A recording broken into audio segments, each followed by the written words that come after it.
Olá pessoal, tudo bem? Eu sou Jessé Teixeira e hoje nós estaremos apresentando um artigo científico que foi elaborado pela Milena Ramires de Souza e o Walter Barrella. O devido artigo ele vai falar sobre o conhecimento popular sobre peixes numa comunidade caiçara da Estação Ecológica de Jureia, Itatins, em São Paulo.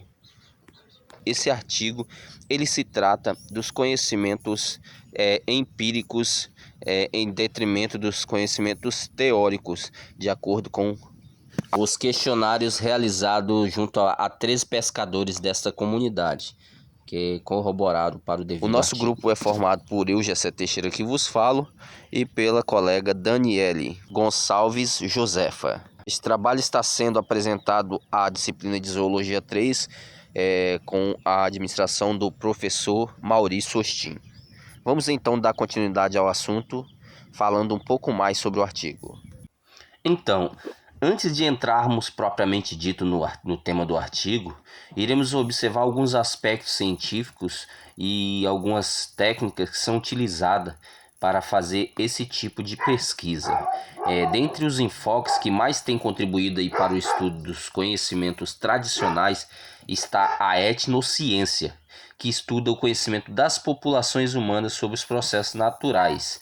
E dentro dessa ciência está a etnobiologia, onde também possui vários campos, onde pode ser definido também a partir da visão compartimentada da ciência sobre o mundo natural, tais como a etnozoologia, a etnobotânica, a etnoecologia, a etnoetimologia, a etnofarmacologia, dentre outras.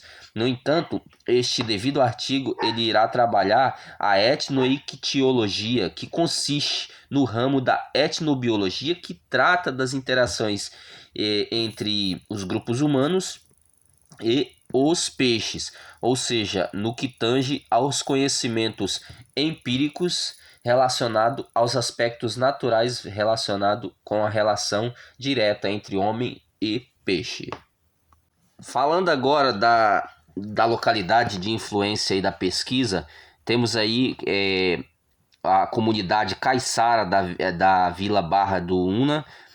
Na figura ao lado mostra o mapa, onde pertence à Estação Ecológica de Jureia, localizada aí no município de Peruípe, como descrito no mapa, no litoral sul do estado de São Paulo. Onde vai dar o encontro do rio Una, do Pelado, com o mar. E a gente observa na figura aí onde o rio Una do Prelado está se encontrando com o mar, é a região da onde foi realizada a pesquisa e com os pescadores que trabalham nesta localidade. Dentre os materiais e métodos utilizados para a pesquisa desse artigo, foi realizado aí o levantamento ou seja, etnoquitiológico, como anteriormente explicado, do que se trata, a coleta de amostra de peixes e a formulação posterior aí de dados estatísticos e, por fim, os resultados foram a forma com que foi realizado o artigo. E este artigo ele foi na verdade, ele corroborou com outros trabalhos que foram feitos anteriormente a nesta região e em outras regiões da Bahia de Santos. Então vamos olhar esses aspectos aí, ou esses materiais e métodos, no seu passo a passo. Onde eu convido a colega Daniele para dar continuidade. Venha conosco.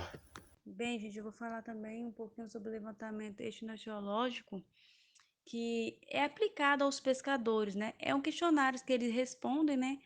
Que é onde eles residem, né? Os pescadores que residem na Vila da Barra do Una, né?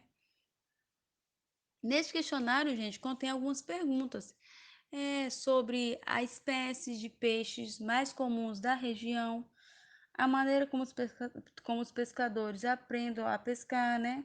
Se os peixes conhecidos possuem relações de parentesco, se a época de reprodução e defesa dos peixes, a alimentação, a diferença, gente, entre o macho e a fêmea, os animais predadores de peixes. Essas perguntas contêm nesse questionário que são respondidas pelos moradores, né?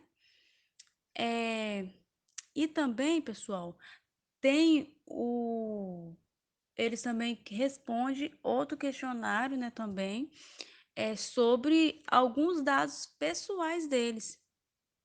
Como, por exemplo, eles respondem o nome, o endereço, a idade, a naturalidade e o número de pessoas na família. Gente, por que isso tudo? Porque com esses dados obtidos, os pescadores foram conhecidos, né, como os artesãos da vila da Barra do Una. E aí, gente, ele foi também, teve, além disso, né, teve um conhecimento, né, que foi analisado de forma a compará-los, né, como a obra da literatura científica. Bom, pessoal, vou falar um pouquinho sobre o levantamento e a coleta de amostras de peixes, né? Bem, através dessas entrevistas, né, é feita uma listagem, né, da região. E essa listagem conta com 38 etnoespécies citadas pelos pescadores. E é onde estará representado na tabela 1, como as frequências em que as espécies foram citadas, a distribuição e a identificação científica de algumas espécies, e dessas 38 etnoespécies citadas pelos pescadores, 10 foram coletadas, fixadas e identificadas.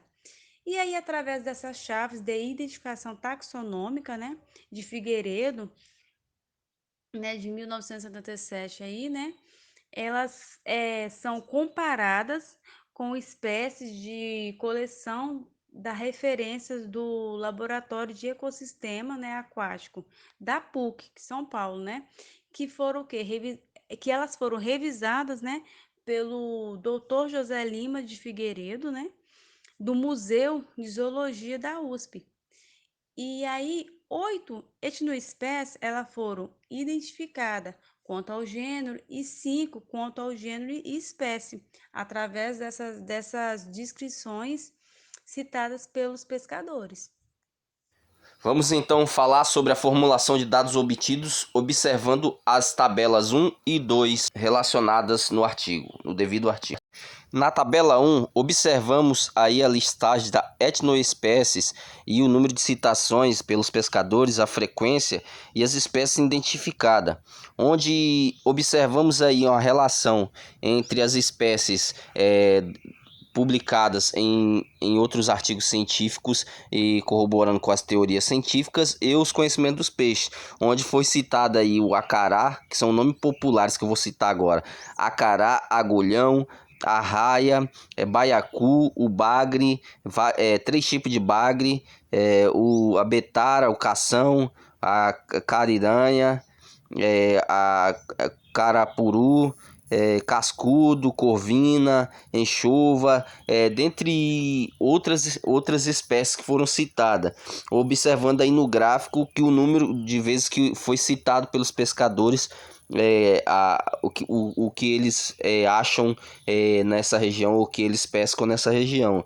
vendo que aí o cação, não, o cação, o parati, o robalo e a tainha com a caratinga e o bagre foram mais encontrados nessa região, ou seja, e observa-se também que eles possuem conhecimentos de que peixe que pertence ao mar e que peixe que vive no rio.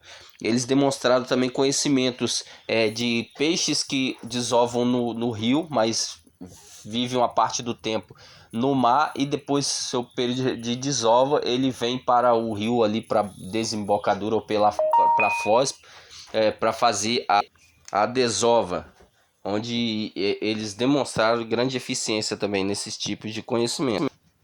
Na tabela 2 a gente observa uma relação aí entre a teoria, ou seja, a teoria científica e os conhecimentos de etnoespécies aí dos pescadores em relação ao tipo de alimentação, onde observa-se aí que dentre as espécies mais citadas entre os pescadores, os 13 pescadores que foram entrevistados, o robalo eles declaram que come peixes menores, camarão e caranguejo, e a teoria científica diz que come peixes e crustáceos, corroborando aí um com o outro.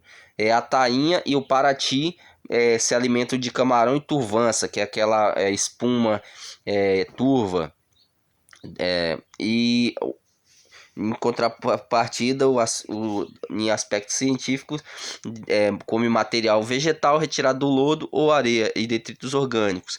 O bagre foi declarado aí pelos pescadores que se alimenta de camarão, frutas, limo do fundo. De acordo com a teoria científica, detritos orgânicos, crustáceos e organismos do fundo. A caratinga come camarão e outros peixes, e de acordo com os pescadores, de acordo com a ciência, peixes e crustáceos. O cação come peixes menores, camarão, lula, caranguejo, de acordo com os aspectos científicos, come peixes, crustáceos, peixes e lulas. Então, observando aí que realmente os conhecimentos empíricos aí dos pescadores, através dessa pesquisa, demonstrou que está altamente relacionado com esses conhecimentos científicos. Então, para concluir, é importante ressaltar que a etnoectiologia é importante aí no que tange às pesquisas científicas para o conhecimento também de espécies, de como ocorre a desova, em períodos de desova, quais os tipos de alimento que esses peixes, qual é o período da reprodução. Então demonstrou que os pescadores, eles de forma prática aí, passando de família, de geração a geração os conhecimentos,